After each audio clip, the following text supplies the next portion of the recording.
Let's go, Rider Nation. I'm ready. I'm ready. Yeah, here we go.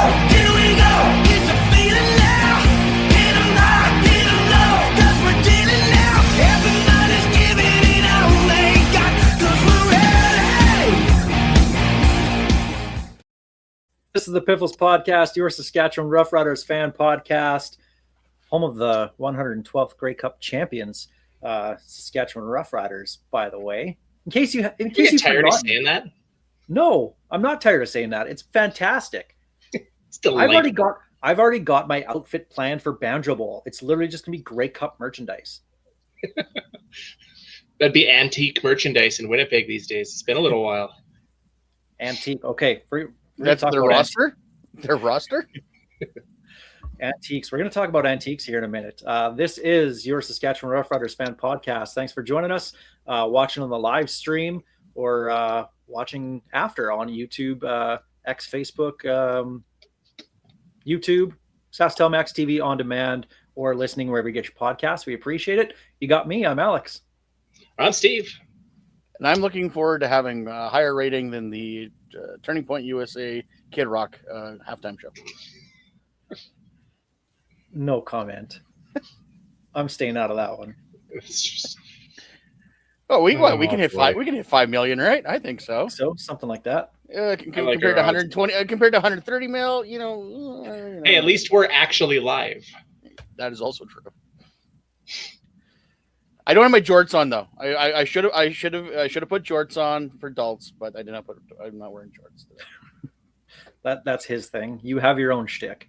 Yeah. On the flip side, I'll make just as much sense as Bad Bunny did to me, so it'll work well as well. All right. Off the rails. Yep. Give us a follow on social media at PifflesPod. I'm at Real Alex D. You can find me at Sapamod. And as always, I do not need nor want your pity follows at Greg on Sports. Piffles Podcast is brought to you by Dairy Queen on Elphinstone Street and Sass Drive in Regina. Special thanks, of course, go to Kathy Festian of Royal LePage Next Level, Churchill Brewing Company, District 306, Regina's tactical laser tag experience, Bigfoot Vodka, and Creasy's Premium Home Leisure Jacuzzi Spas for help sponsoring the show as well. We appreciate it. Welcome to anybody new that's listening or watching. We got a ton of new followers this past weekend, giving away the Rider signed football that we had. Holy cow. I was not expecting that many new followers. So if you're new to the show, welcome. We're here to talk some Riders, have some fun, and make fun of the Blue Bombers. That's primarily what we do. And we're going to do that this week. So let's jump right into it. CFL free agency opened today officially, and all the news was not surprising whatsoever. It happened last week. All the news literally happened last week. But let's talk about it. It's time for the opening kickoff.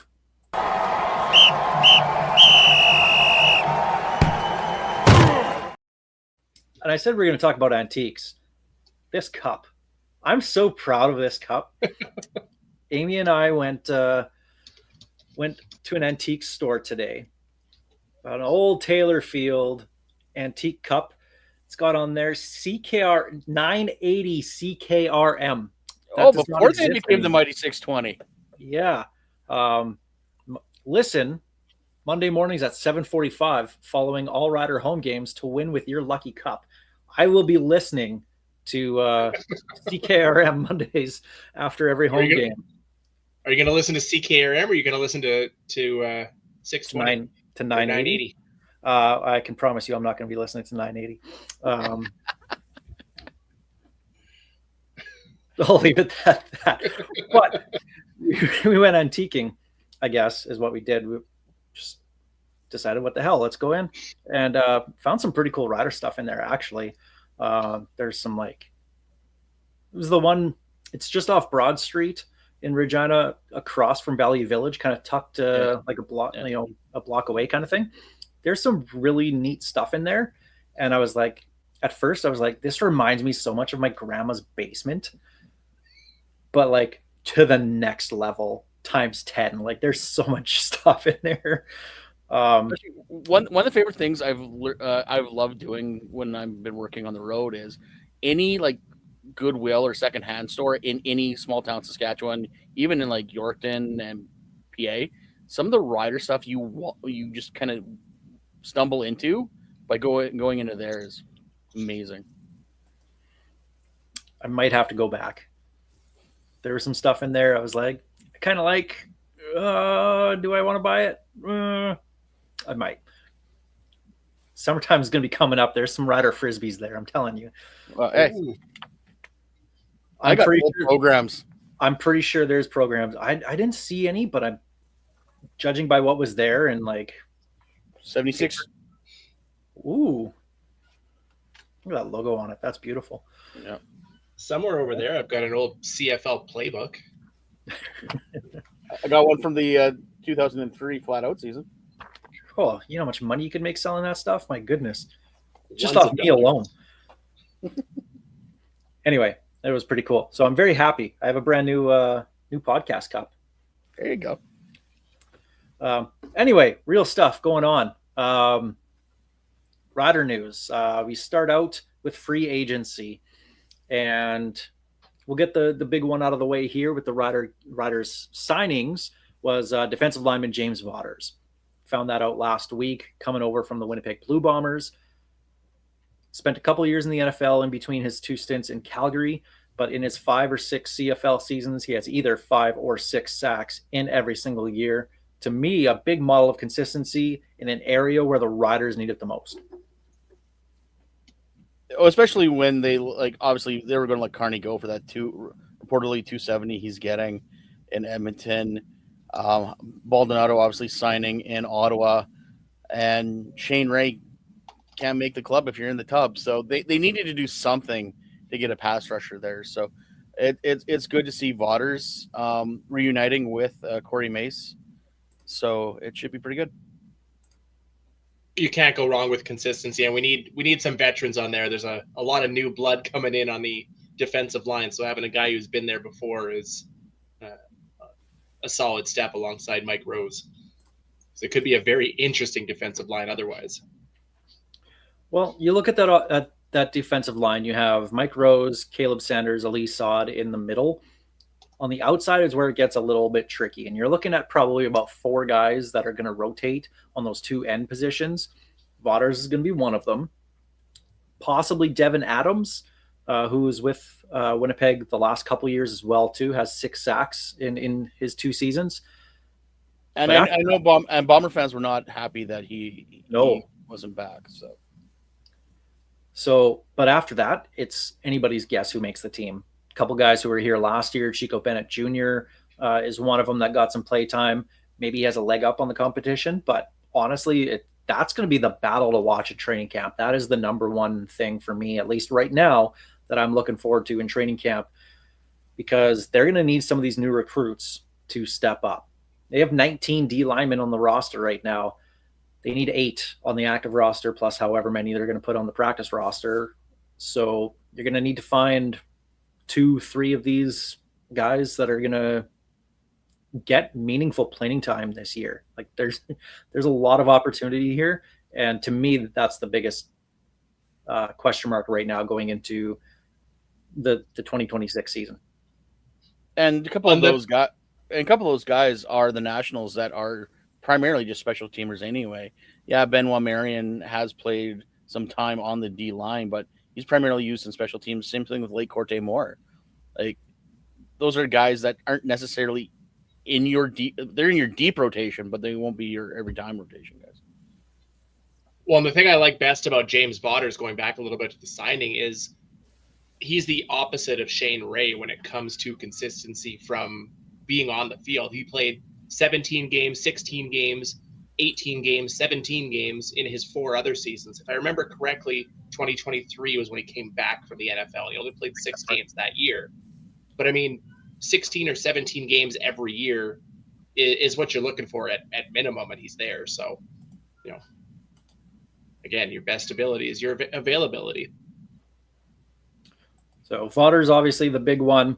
The other big one actually happened before the the day opened. It was last week, and again, Jeremy, we gave you a Piffy Award, and thanked you for saving your announcements till Monday or Tuesday, not doing them on Wednesdays anymore. You did this one on Wednesday. Josh Woods, linebacker out of BC. He was cut in December, I think it was. So he's been a free agent, open for almost a couple months here. So this is a guy 5 years in the league, started almost all 5 of those seasons at will linebacker for the BC Lions. We're losing AJ Allen to Ottawa, so probably steps in as the favorite right now for that open linebacking spot. Obviously, the loss of AJ Allen and that passport hurts, but when you're going to bring in a guy like Josh Woods, will he be as productive as AJ Allen? Maybe, could be. I don't think it's that much of a step down, and we'll see what happens. It's the ratio of flexibility. That's the big loss in that one. Love AJ Allen. Wish we could have made it work with him, but obviously you're going to see some losses, especially after winning a championship. Other guys are going to want raises too. And you can bring in a guy like Woods. Aubrey Miller Jr. is going to be back as well too.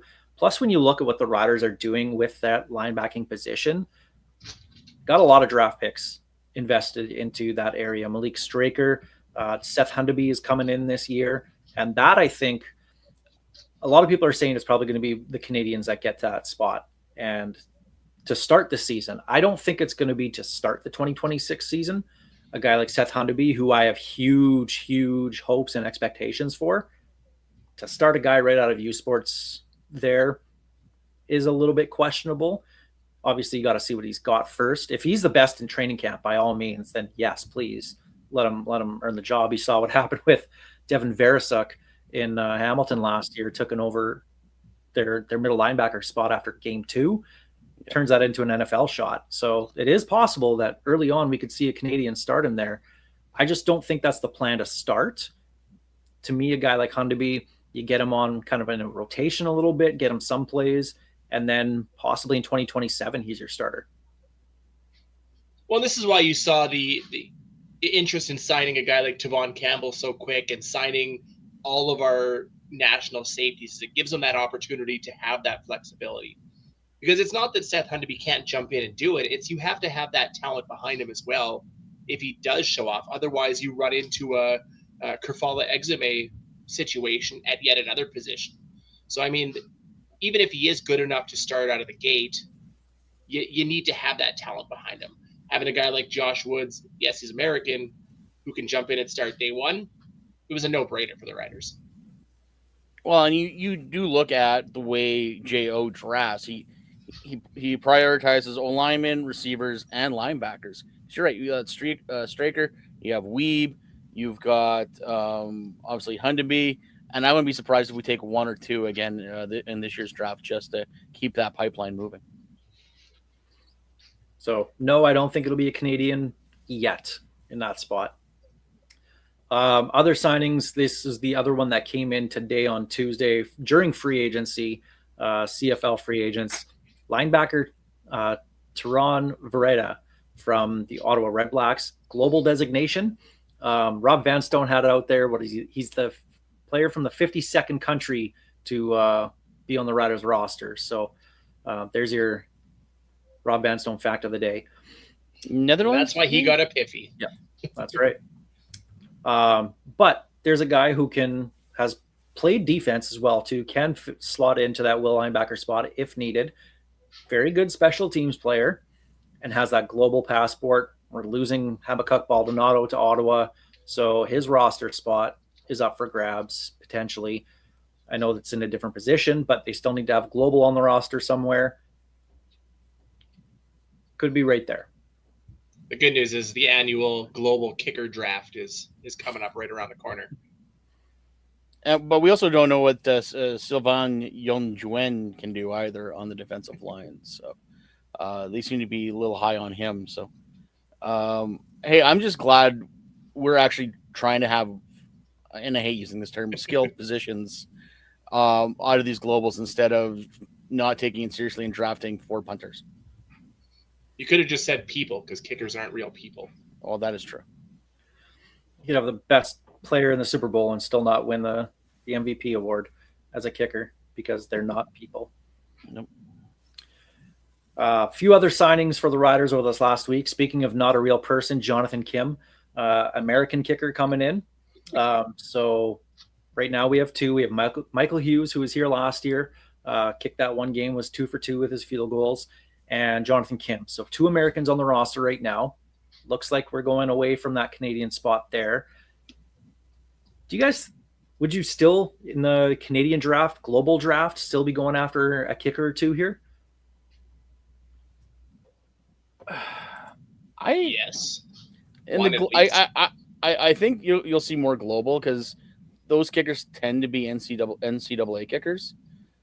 There seems to be a depression the last couple of seasons, and I meant to look this up, of actual Canadian kickers being drafted. These guys are typically undrafted free agents, and just are camp bodies at the end of it. Because I think only one kicker got drafted last year. I think maybe. I'll look on a it related up. note, I want to love anything as much as Luke Mullender loved that Jonathan Kim signing. Being the Michigan State alum, immediately cements him as the greatest kicker in Rider history. So see how that works out. Like, what is it with Michigan State and their odd numbers? A kicker wearing 97. Luke was a DL wearing 88. Like, come on, get your stuff together, Michigan. I'd still like to see one more kicker in camp. If this is going to be a true open competition, give me a 3rd kicker. Global, Canadian, I don't care what it is. Whoever you deem to be the next best guy that you can possibly bring him in and figure out the ratios and all that kind of stuff later. So give me your best drafted last best leg. No kicker got drafted last year. There you go. So Jonathan Kim joins the Riders, and then some receivers: Tyree Cleveland, Jawan Winfrey, and Freddie Swain. That's the interesting one to me. Did you guys rush and go get Freddie Swain from the waiver wire back in 2020? What was it, 2021? Had a 5-catch, 95-yard, and a touchdown game for the Seattle Seahawks. I'm sure I was on the waiver wire, but I know I didn't get him. Let's put it that way. One of my leagues, somebody would have probably almost blew their whole fab, their free agent money on a guy in week 2. But this is a guy who did okay in the NFL, didn't have a lot of playing time, had 600 or 700 yards over 2 seasons and 3 touchdowns, but did show some promise. Returned kicks as well too in college and a little bit with the Seattle Seahawks. He's been kind of bouncing around practice rosters for the last couple of years, but I mean, I know we have James Letcher Jr. at kick returner right now. Potential option here with Freddie Swain, and see what happens. I'm interested to see what he can do with the waggle. I think he's a prime guy to jump in and be that inside receiver. He's fast. It looks like he can run good routes just based on the obviously highlight reels. You're getting the best of what everybody has to offer. But nobody shows their worst. I'm intrigued. I don't get it. I want to see a guy put out a highlight reel of them tripping over their own feet and right. Like looks like an intriguing signing.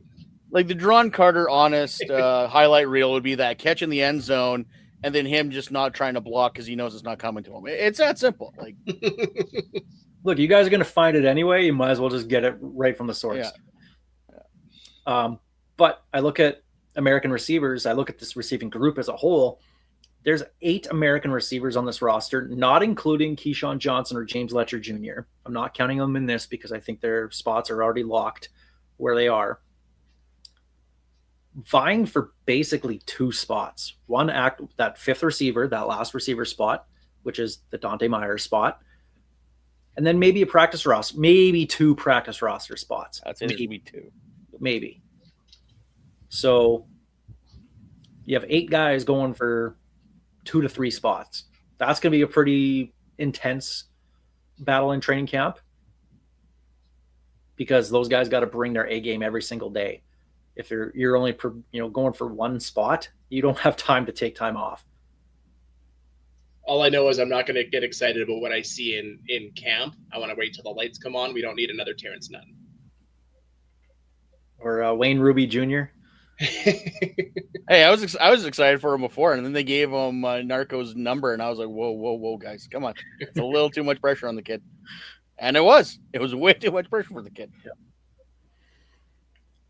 Yeah. And then one other signing for the Riders over the last week happened again today.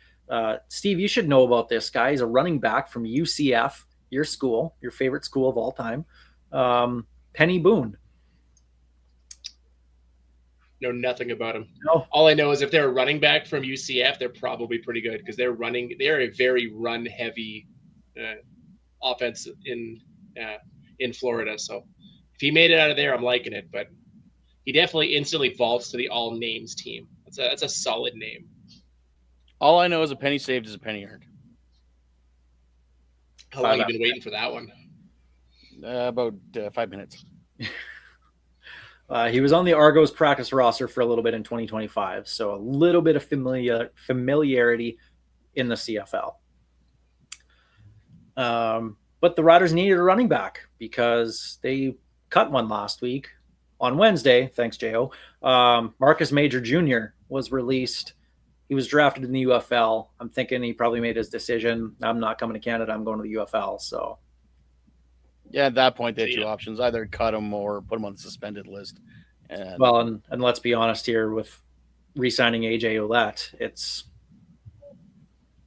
you're backup, hoping that this team carries two American running backs on the active roster, which they probably won't. You're hoping you get a practice roster spot. And Major's time was minor, so that's what you do.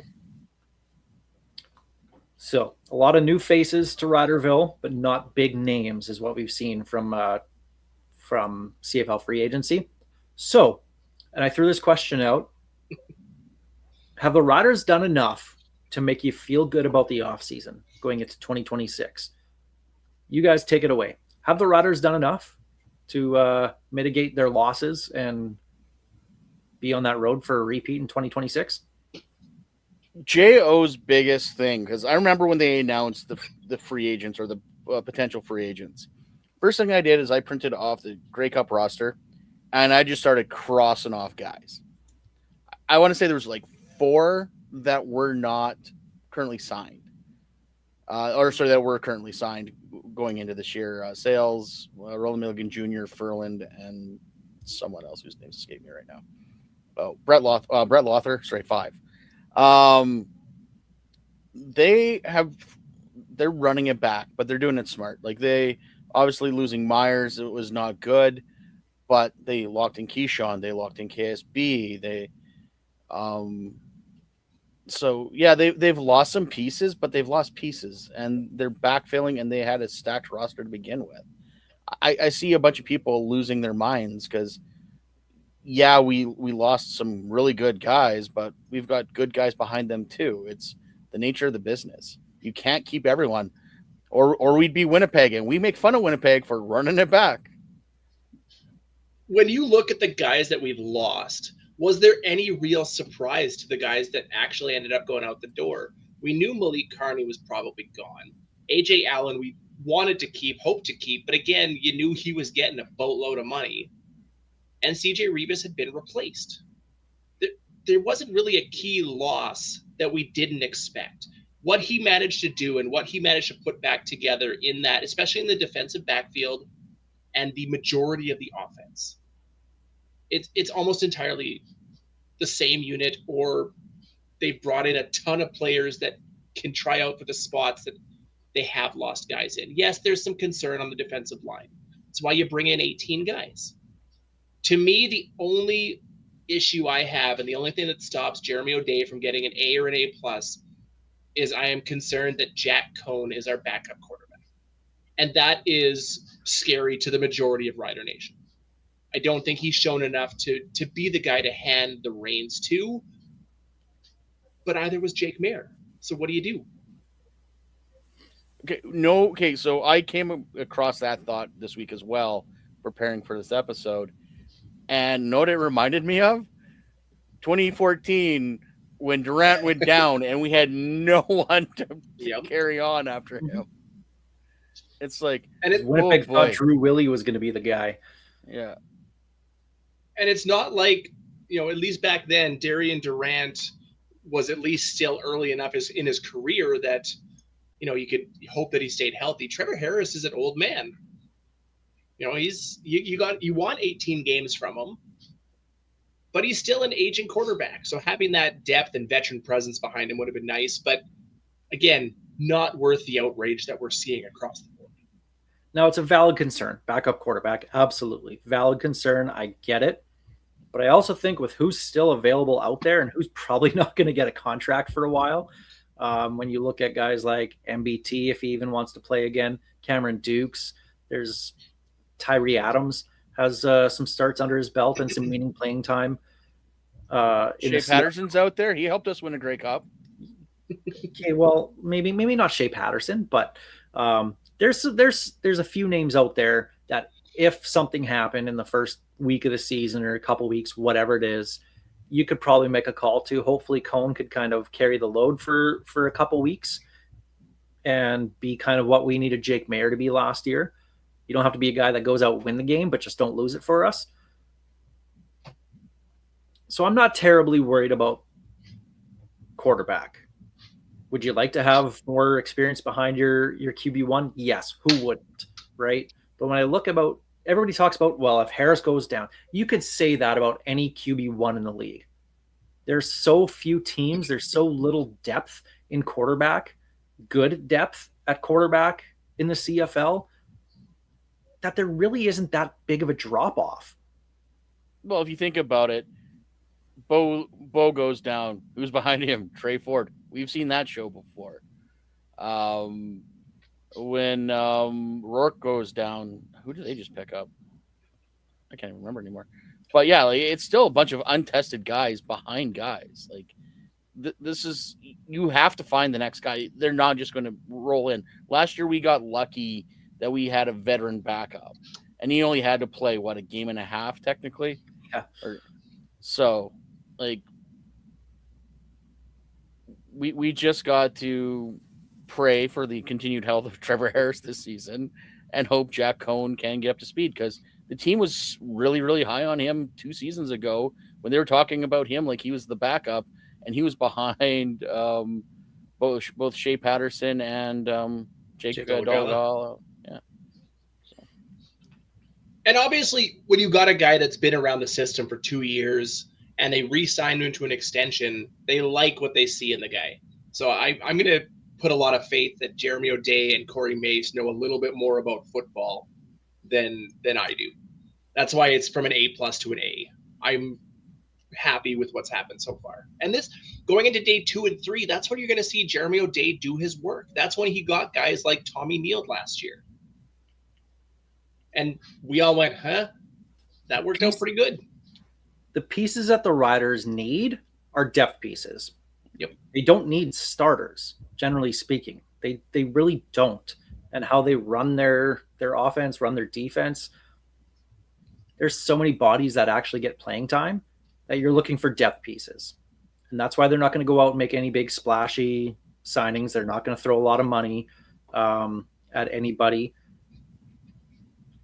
And Jeremy O'Day did all his work in the offseason already. This was going to be a team that was never going to be that active in free agency. We had the depth in 2025. You look at defensive backs, and I know there's a lot of concern. There was a comment here. Where is it? Adam had it. Nervous in the 2 trenches and linebacker. Okay. Well, linebacker, I don't know if I'm really nervous there with the signing of Josh Woods. You have Antoine Brooks Jr. taking over for CJ Revis at that Sam linebacker position. A lot of people think that Brooks Jr. played better than Revis in that spot. The Canadian safety, sure, I'll give you guys that one. But with the ratio flipping and how it's going to go, they were always going to go back to Canadian safety. So there really wasn't a spot for Revis. So to lose him, yeah, it does kind of suck because he's one of the best players in the CFL. But with what they have and the depth behind the guys that they have, Redwine, Sap, etc., they're okay losing a player like that. On the offense, I'm a little confused on his both trenches. The offensive line is pretty much what it was at the Grey Cup. D-line, sure, I'll give a little bit of that just because Micah Johnson's not going to be there and Carney and Baldonado, sure. But that also gives another person the chance to step up. And this is where I wanted to kind of get into a little mini rant. And we haven't had a good rant here in a while. I mean, we're Grey Cup champions. There's not much to rant about. But I saw quite a few comments over the last few days, and honestly, it pissed me off, about Jeremy O'Day doing nothing. Okay, it's fine to not like Jeremy O'Day. I understand that. He's not everybody's cup of tea. I totally get that. You're still holding a grudge from 2022, 2023? Okay, sure, fine. This guy just won us a Grey Cup. And you look at some of those players that were big-time players for us in that whole cup run, directly resulted of his scouting, drafting, and who he brought in. This is clearly a Jeremy O'Day team. This is nobody else's team. This is a Jeremy O'Day team. And we're seeing what he values, and it's depth. We've seen so many injuries just absolutely decimate this team before. They're not going to let that happen anymore. And yeah, when you have depth and those guys turn into stars, they're eventually going to leave. You got to have that pipeline going. That's exactly what he's doing. He started out with 45 free agents. He knocked that down to 22. And out of those 22 that were left or whatever, I'm okay with 19 of them leaving. So when you lose 3 free agents, big deal. He has absolutely earned the praise he should be getting. Why people still don't like him, I don't understand. He just won us a Grey Cup. He's turned this franchise around. He's not sabotaging anything. And the hate he still gets just blows me away. Absolutely fair to criticize some moves, okay, but to say he does nothing, come on. Let's get over this, Rider fans. It's over. It's done with. 2022 and 2023 are gone. You saw what the issues was that back then. That was not Jeremy O'Day. Because when you look at the 2024 team, that was 9-8-1 and got to the West Final. That was largely the same players as the year before. Yes, there were a couple free agent acquisitions with Jameer Thurman and AJ Ouellette. And you can say, yes, Corey Mace had a lot of influence in those signings. Sure. But that was still, generally speaking, a Jeremy O'Day team. What changed? The coach. This was a good team. They're a great team now. Case in point, I'm wearing the shirt. Champions. I don't understand the absolute hate and vitriol that this guy gets for absolutely no reason. Again, don't have to like the guy. Don't have to agree with all the moves, but I think he's earned the benefit of the doubt over these last number of seasons of him being the GM. And I'm just sick of that. Like I completely get where some of these people are coming from, because there's a time, like when it came to him and Dickey, we were both like, maybe they both got to go. I was there. I said that. Yep. Full cultural change. I wanted a full cultural change for the Riders. I'm glad that Craig Reynolds kept one, and it was Jeremy O'Day. I'm glad that he did that because it clearly worked. So yeah, he came probably very close to stepping over that cliff's edge. But Craig Reynolds saw the work that he did and goes, you know what, let's give you a second coach. And look what happened. 2 years later, we're Grey Cup champions. Not even give you a second coach. Let's give you the first coach with a full offseason to pick one, instead of your coach leaving in the middle of or near the end of the offseason going, enjoy what's left. After you re-signed all the assistants. Exactly. The thing that rubs me the wrong way the most is this guy is sitting in elite company in Saskatchewan now. We have 5 Grey Cups in our history. I know every other fan base loves to poke fun at the fact that we had 4, now 5 Grey Cups, and we deserve it. Because now we're sitting there crapping on a guy who has delivered us one and did it in pretty convincing fashion. For the majority of last year, the Riders were considered Grey Cup favorites. When was the last time you remember that being the case? Even when guys went down to injury, there was so much depth on this roster, so much talent that had been brought in over the years that they didn't really skip a beat. And then we go through this whole offseason of a guy who brought back, by my count, 18 of our 24 starters from last year's Grey Cup winning team. And one of them retired and one of them got an NFL shot. So, I mean, what do you do with either of those? And then you have Ottawa throwing as much cash as physically possible at every former or current or previous rider they could find.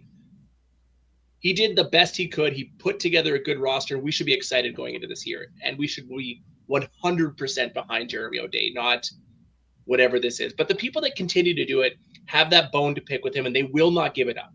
He could retire with 6 Grey Cups in Rider Nation. They're still going to hate him. They're going to delete every post they said about him and said, "Oh, we knew it all along. We knew it all along." Who could? That'd be clown? the other. I didn't call him a clown. What are you talking about? Thank God for screenshots.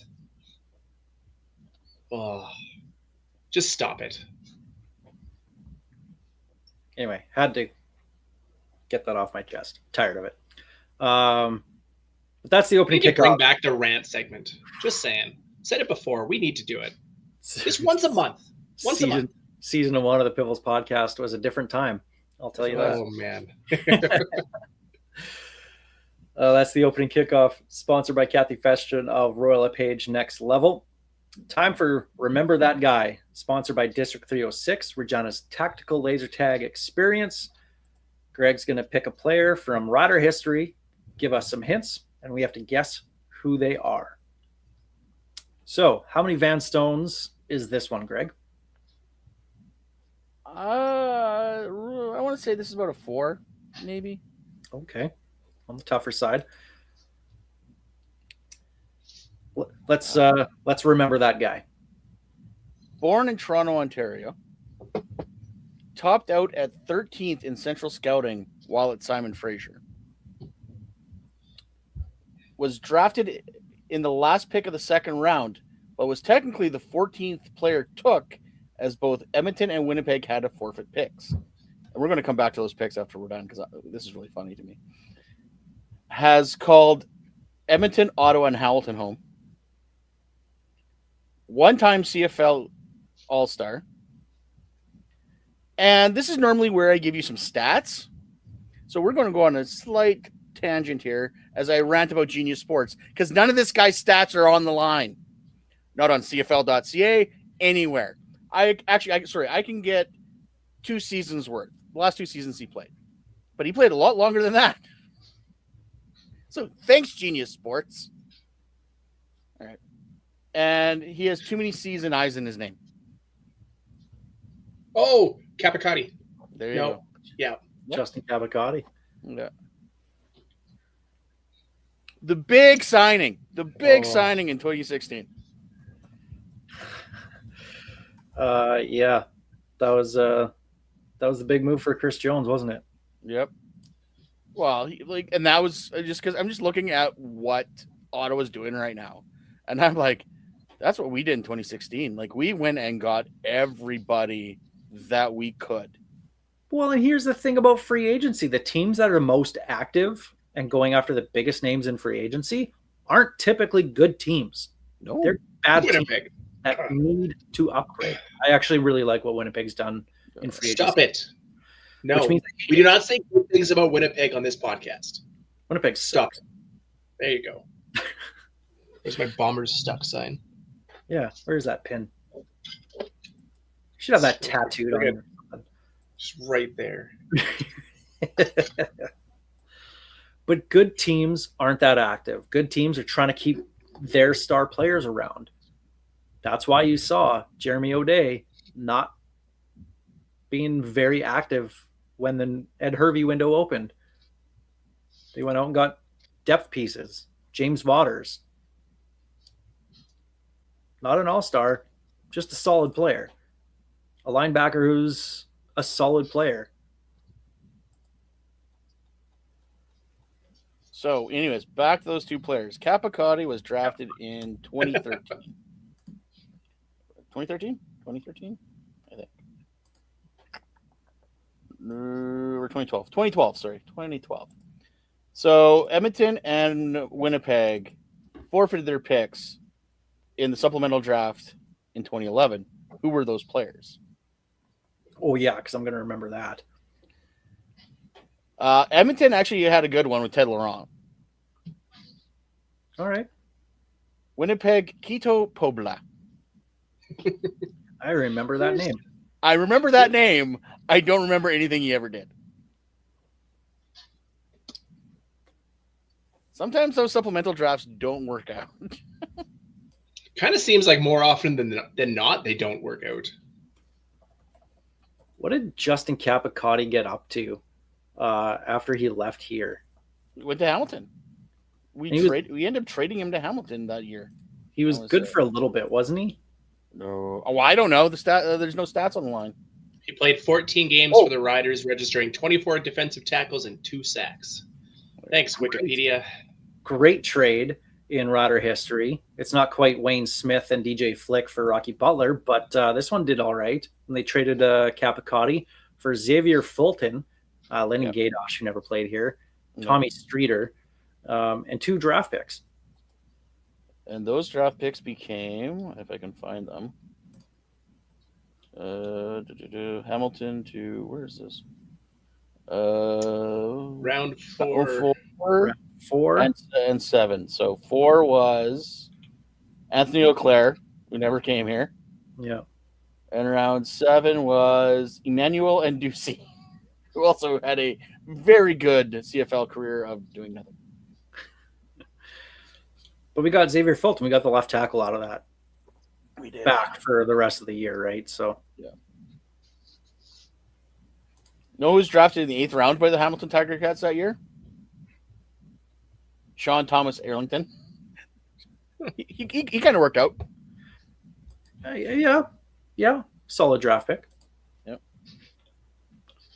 There you go. Justin Capicotti on Remember That Guy, sponsored by District 306, Regina's tactical laser tag experience. And that 2016 team sucked. So bad. So bad.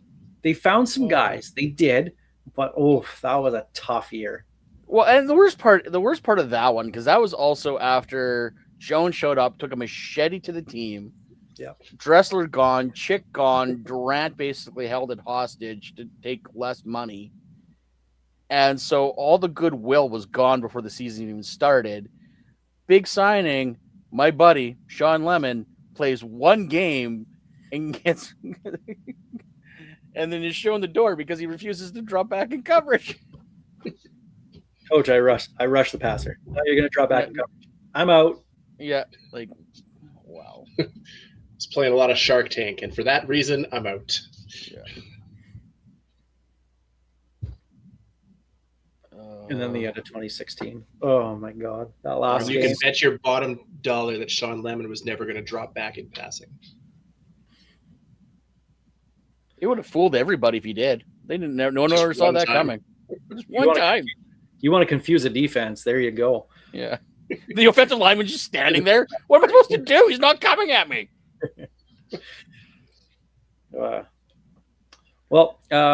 Want to bring something up here. Something special happening in March, just before we get to our odds and end zones here. CFL fights cancer. Oh my God. Words are hard, you guys. CFL Fans Fight Cancer 2026 launch party. It's the 20th anniversary of the CFL Fans Fight Cancer initiative this year.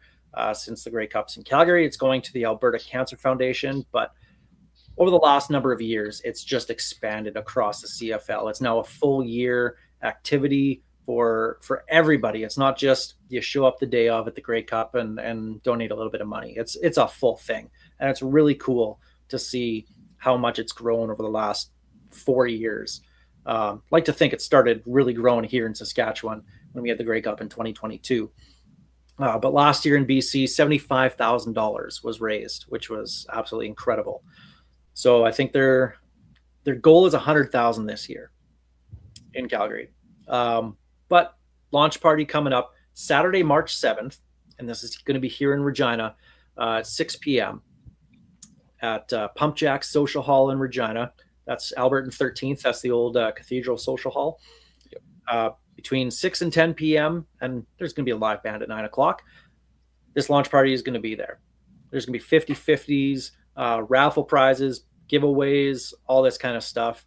They're calling it Tringo Night, which is trivia and bingo. And it's going to be hosted by our good friends Tammy and Sheldon. Sheldon, of course, from the Two and Out podcast, hosting with Travis Curra.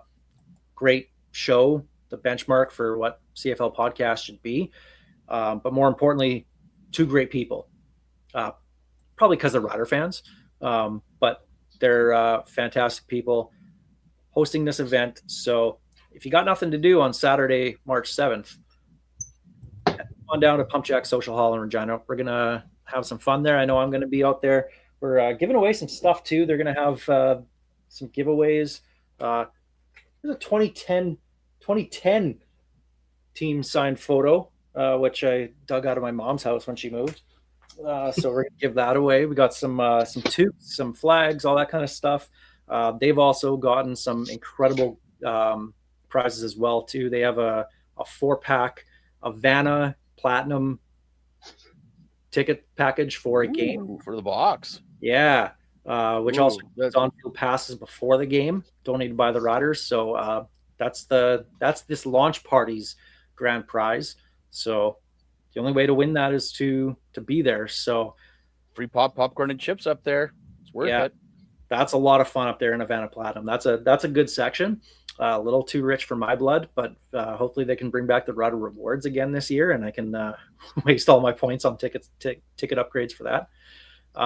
But most importantly, trying to raise money for CFL Fans Fight Cancer. So if you want to come out, have some good time, have some laughs with some Rider fans, and have some fun at the expense of the Winnipeg Blue Bombers, because I'm sure that'll happen, because I'll be there and I'll make sure it happens.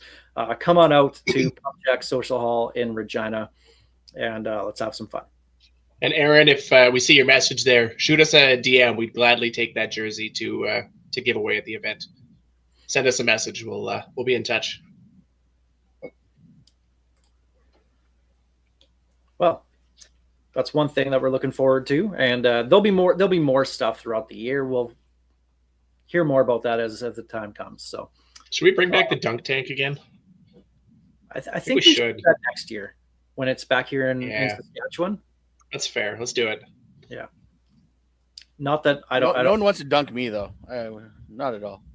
Nobody. Not even one person. No one wanted to dunk me. But more stuff for CFL Fans Fight Cancer as the season progresses. The Churchill Brewing Company odds and end zones. We're talking about Rider free agents going elsewhere. So moves that have been made official. CJ Rivas, we know, is going to Ottawa. Habakkuk Baldonado to Ottawa as well, too. Those were made official. Tommy Neal going to Winnipeg. We knew that was happening. Joe Rowestelli to Edmonton. And then 3 other ones that have been made official that were kind of not off the board, but just didn't hear anything about them before. Offensive lineman Braden Knoll going to Montreal. Mario Alford, kick returner, going to Hamilton. And one that kind of surprised me was offensive lineman Trevor Reed was our left tackle in 2024, went down to the NFL, got hurt, didn't play in 2025, signed with Hamilton on a 2-year deal, which was, to me, one of the best signings of the day. Day one of free agency was Hamilton getting our former left tackle, Trevor Reed. Well, based on some of the chatter from Hamilton, the Ticat fans were desperate for them to do something, because I know there's a lot of very unhappy Ticat fans right now looking at their roster. I I hope Well, they when you enjoy have watching. a Grey Cup in color TV, what do you expect? Yeah. I'd be pretty I- upset too if Bo Levi Mitchell was my quarterback. I hope they enjoy watching a guy run to the sideline because. But I don't know. I'm glad Mario is still playing, I guess. But yeah, I honestly expected him to hang it up after last season. But I guess if someone's going to give you a paycheck, you take the paycheck. But yeah, that Trevor Reed signing is pretty good for Hamilton. You highlighted something earlier, and this list of rider free agents and former, current defending Grey Cup champs leaving to go elsewhere kind of really highlights it when the majority of them are going to either the two teams that missed the playoffs or the one team that had to cross over. You look at Edmonton signs a bunch, Ottawa signs a bunch, Winnipeg signing a few.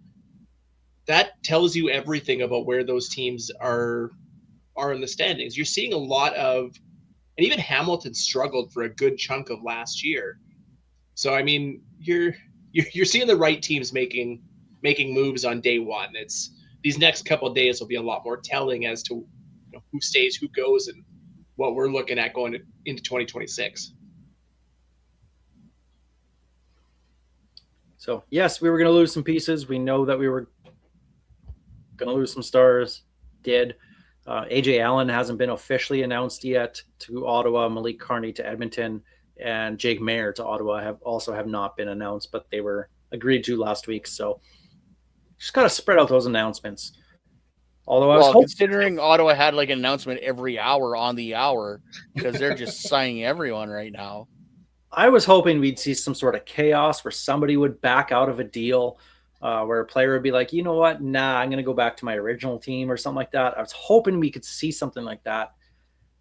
And what a boring day for free agency.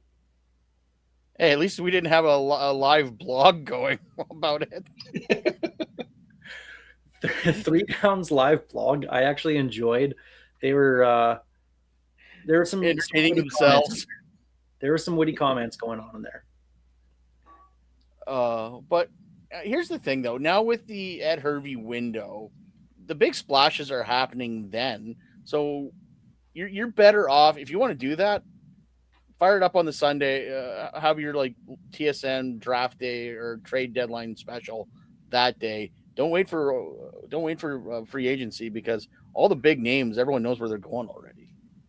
Good Lord, you could have it for the first hour to 2 hours after the tampering window opened because pretty much every major piece was within that first couple of hours, and then we kind of sat there with birds chirping, wondering what else was going to happen while we waited for a week of mostly nothing. I really think they should shrink that window.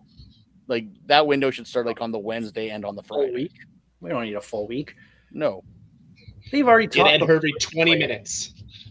They'll sign 6 guys. But honestly, though, they're talking to players during the season. Oh, 100%. Hey, I know your contract's up. Oh, that doesn't happen. Every team plays above the board. You're so cute when you're naive. Like I said last week, when Jim Barker actually spits actual facts, obviously someone told him something about 5 minutes before he went on a podcast. I don't know what the answer is, but that's the thing. Too much. In the world of social media and quick news, and you got to be first to report things, and there's fights over who reports things and how they report things in the CFL. I love the CFL media on media violence, mainly because we're not involved, and it's just fun to watch them just slap each other like clowns. It's 2 separate fights going on. Dan Ralph of Canadian Press does not like 3 Down Nation at all. No, but in the sense and the Peter Diakowski, Luke Wilson thing, I don't think that's ever going away. no. Pretty sure they're both. We got to keep this going as long as possible, right? We're getting more clicks. Yes, we got to keep that going. 100%. I like some things that Luke does, but today he was obviously looking to pick a fight because he just started tagging people, looking for someone to bite, and of course Pete did. Dusty kind of bit as well, and it's like, come on, guys, like this is what he's doing. But in the age where you got to get news out first and fast and everything, That's the problem with the Ed Hervey window, is there is no secrecy to this stuff anymore, right? So when you're getting fed stuff from the Bombers GM, you're gonna make it public. So that's why we have that first day of the Ed Hervey tampering window going crazy, and then it's crickets for the next 9 days. So maybe something needs to change. I don't know. What needs to change is how they're going to do Coach of the Year. They're giving it out on March 25th in Edmonton at the CFL Combine at the new Coach of the Year celebration. Got an email about that one.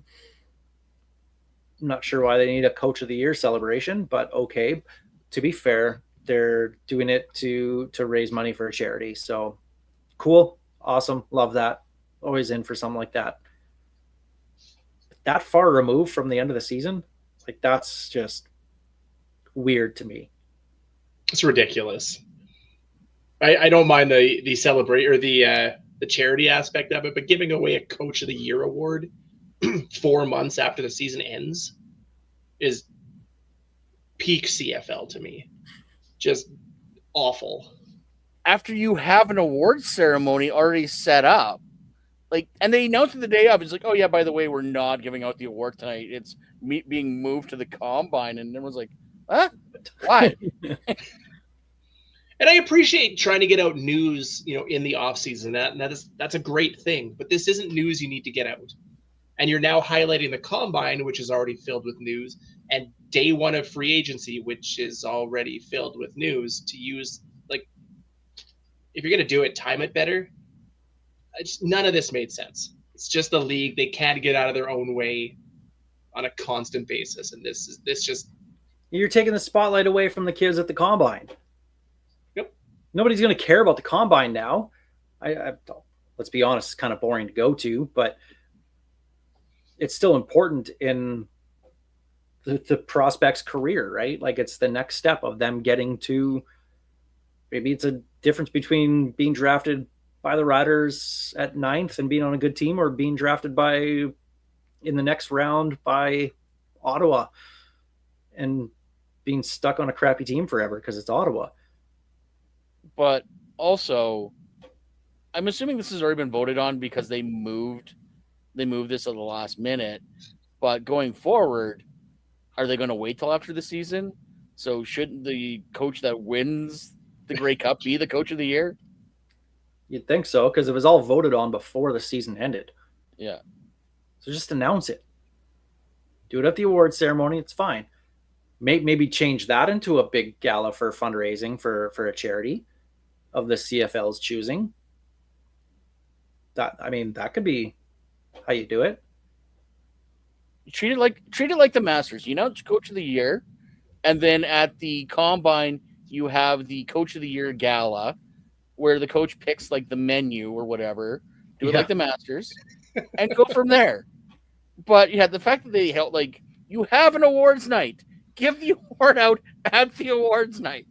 I don't know. The CFL they're not the Masters. They're more like the Waste Management 16th hole is what the CFL. I love that. That is my favorite sporting event. It's one of my favorite like going to a CFL game. It's just a party. It's fun, but for anybody paying attention on the outside, they're like, "What the hell's going on?"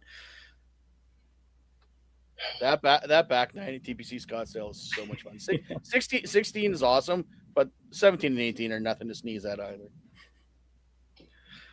The one good thing about the Coach of the Year celebration that they're doing, and they announced this in the press release, which honestly should have been the headline. Yeah. They're doing the first ever Ted Govea Football Operations Award that will recognize club football operations personnel for outstanding achievement in scouting, player identification, roster building, and leadership. So essentially the GM of the Year award. Once again, overdue award. Yeah. And once again, the team that wins the Grey Cup should automatically get that one. Probably. If Jeremy O'Day doesn't win this one, I'm actually going to be pretty pissed about that. And there are some people who will dance on his grave if he doesn't win. But they're doing it the right way, honoring Ted Govea with it. Great way to do that. So very classy by the CFL, and long overdue to have something like this. They should also have a positional coach of the year award or an assistant Name coach it of the the Ed year Harrison Award. the Ed Harrison Award, yes. But they should also have something like that as well, too, because we're seeing all these coaches, positional coaches, do such a great job, and nobody knows who they are.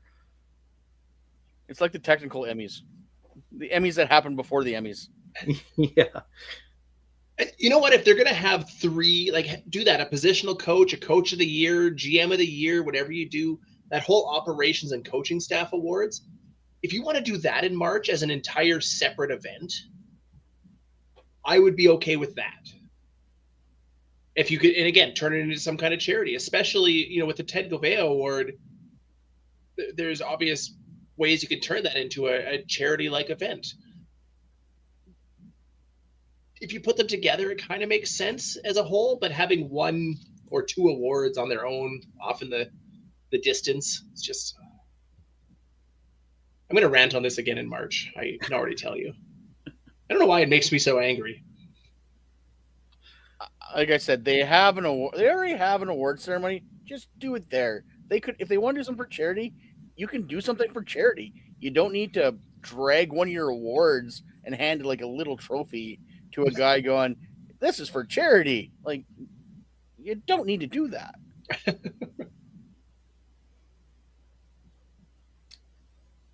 Yeah. So there's the CFL news for the week. We do have one other thing we want to talk about, and that, of course, is my favorite day of the year, the Banjo Bowl.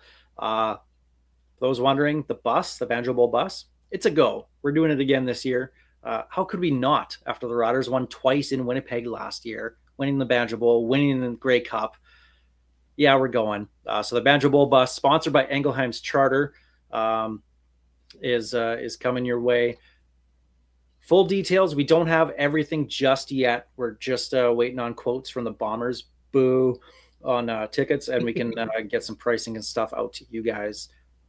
But going to do the 2-night trip again, which was a fantastic. I actually quite liked it last year, going up Friday afternoon and coming back better. Sunday.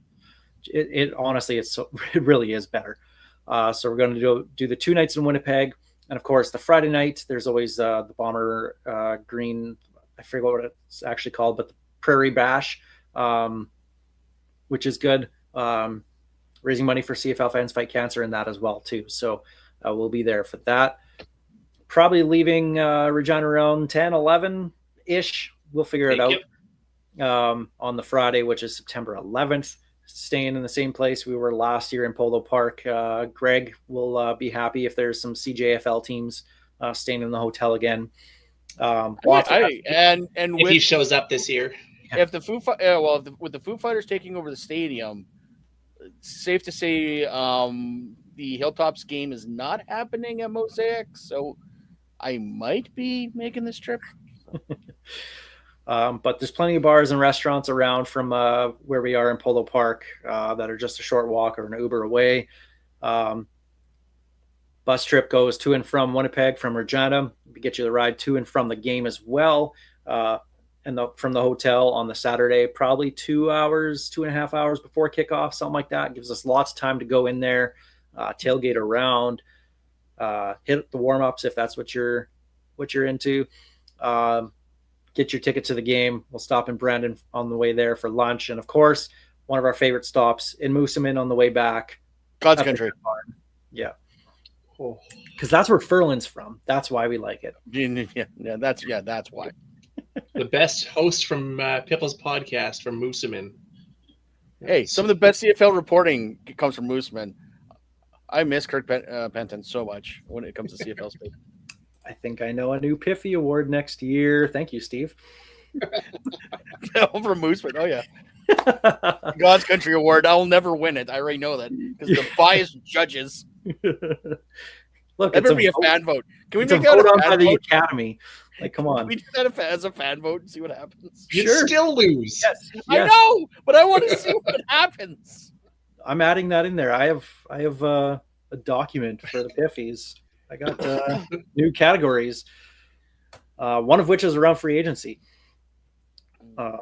So let me get best host from Moosomin. Let me break that in there. All right. Congratulations, we'll have Ferland, plenty- for his 2026 Iffy Award win. We'll have those pictures up. It'll just be Ferland every spot. But again, prices, we don't have a final number yet. Should be about the same as last year anyway, as we wait on the final numbers from the Bombers here. But plenty of prizes to give away as well too. So we're looking forward to that. Going to be a lot of fun as always. The Banjo Bowl Blast is just a blast. So stay tuned for your news on that coming to your email if you've been with us before. But if not, you're always welcome to send us a message on social media, X, Facebook, email us, pifflespodcast@gmail.com. If you have any kind of interest in going to the Banjo Bowl, shoot us a note. We'll gladly put you on the list, and we'll have some fun going back to Winnipeg again this year. As defending Grey Cup champs. The most possible we have fun. Yeah, the most possible fun you can have in Winnipeg happens over those 36 hours. I don't know. I had a lot of fun in Winnipeg Grey Cup night. We're going to relive the crap out of that night in Winnipeg this year. It's going to be so much fun. You thought they hated us before. Well, they hate us. We are going to be unbearable, and it's going to be awesome. This might be the last time they ever let us book tickets. Maybe. Worth it. We'll find a way. But Banjo Bowl information coming soon. But that is it for the Piffles podcast this week. We'll leave it there, and hopefully we'll get some more free agent news trickling in over the next week or so. And again, it'll be depth pieces. I can't see any big splashy names signing with the Riders over the next couple days. So we'll see what Jeremy O'Day has up his sleeves when we're looking at depth pieces for this Riders roster. We'll leave it there. Piffles Podcast is brought to you by our great friends at Dairy Queen on Elphinstone Street and Sass Drive in Regina. Special thanks, of course, to Kathy Festian of Royal LePage Next Level, Churchill Brewing Company, District 306, Regina's tactical laser tag experience, Bigfoot Vodka, and Creasy's Premium Home Leisure Jacuzzi Spas for their support, making everything possible. Thanks for watching on the live stream, bringing your comments. We appreciate it on Facebook, X, or YouTube. Thanks for watching on SaskTel Max TV on demand or listening wherever you get your podcasts. We leave you with Ghost Behind Your Mind by Tyler Gilbert. The ghost behind your mind are waiting for you. I won't pretend to be blind like I've had for so long. The ghost behind your mind are waiting for you. Thank you for being such a big supporter and fan of the CFL and myself personally.